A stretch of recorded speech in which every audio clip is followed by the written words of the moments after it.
ကဲလုပ်ငန်းတစ်ခုအောင်မြင်နေရတဲ့လျှို့ဝှက်ချက်ကဘာလဲဒီကသူ့ရဲ့လျှို့ဝှက်ချက်ကတော့ financial management ကောင်းကောင်းတစ်ခုထားရှိခြင်းပဲဖြစ်ပါတယ်အဲ့တော့ financial management လို့ပြောရင်ငွေကြေးစီမံခန့်ခွဲရလို့ပဲမြင်ပါတယ်တကယ်လက်တွေ့မှာကျတော့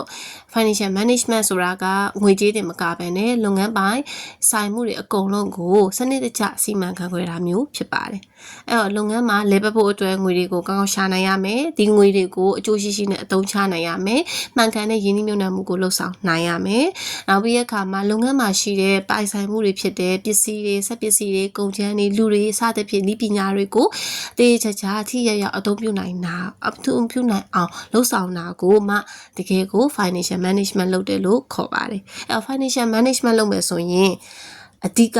ဆုံးဖြတ်ချက်ကြီး၃ခုကိုခြာရပါတယ်ပထမတစ်ခုကရင်းနှီးမြှုပ်နှံမှုနဲ့ပတ်သက်တဲ့ဆုံးဖြတ်ချက်ပါအဲ့တော့ဘာတွေကိုရင်းနှီးမြှုပ်နှံမှာလဲဘယ်လောက်ပိုရင်းနှီးမြှုပ်နှံမှာလဲဘယ်လိုမျိုးရင်းနှီးမြှုပ်နှံမှာလဲဆိုတာတွေကိုစဉ်းစားဖို့လိုပါတယ်နော်အဲ့တော့နောက်ပြီးတဲ့အခါမှာကျမတို့ကဒီရင်းနှီးမြှုပ်နှံမှုတွေကိုလုပ်တဲ့အခါမှာရေတိုနဲ့သွားပါလားရေတိုရင်းနှီးမြှုပ်နှံမှုလားရေရှည်ရင်းနှီးမြှုပ်နှံမှုလားဆိုတာကိုလည်းစဉ်းစားဖို့လိုပါတယ်အဲ့တော့ကျမတို့ကဒီစက်ပစ္စည်းတွေဝယ်ယူလိုက်တယ်စက်ရုံတစ်ခုတည်ထောင်လိုက်တယ်ဒါတွေကလည်းရင်းနှီးမြှုပ်နှံမှုပါပဲလူတွေကမြင်တာကရင်းနှီးမြှုပ်နှံမှုဆိုတာကသူများလုပ်ငန်းမှာရော့အင့်ဆိုရင်လုံးခဲပေးလိုက်မှရင်းနှီးမြှုပ်နှံမှုလို့ခေါ်တာမျိုးမဟုတ်ပါဘူး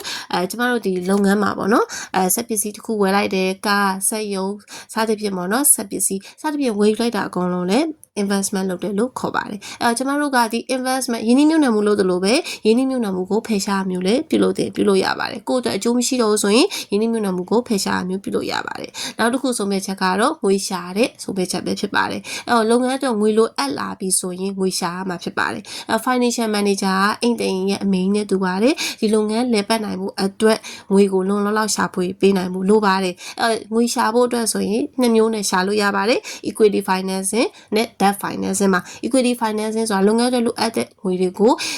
ဒီ share တွေခေါ်ပြီးတော့ပေါ့နော် share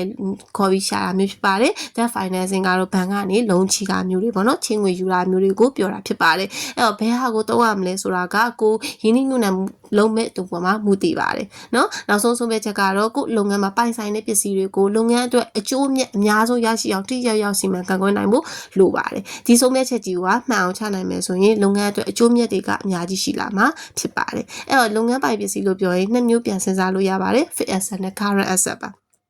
ဒီစက်ပစ္စည်းတွေရင်းနှီးမြှုပ်နှံတာကတော့ operation manager ရင်းနှီးမြှုပ်နှံပြီးတော့ကျမတို့ဒီငွေကြေးပိုင်းဆိုင်ရာတို့ရရန်ရှိတို့ကုန်စည်တွေကိုရင်းနှီးမြှုပ်နှံဒီပေါ်စီမံခန့်ခွဲတာမျိုးတို့ကိုတော့ financial manager ကအဓိကစီမံခန့်ခွဲမှုတွေပြုလုပ်ပေးတာဖြစ်ပါတယ်အဲ့တော့ financial management ကိုကောင်းကောင်းတာကျမတို့ချထားနိုင်မယ်ကောင်းကောင်းတာလှုပ်ဆောင်နိုင်မယ်ဆိုရင်ကိုယ့်လုပ်ငန်းကလည်းရည်ရှိရည်တည်နိုင်မှာဖြစ်ပါ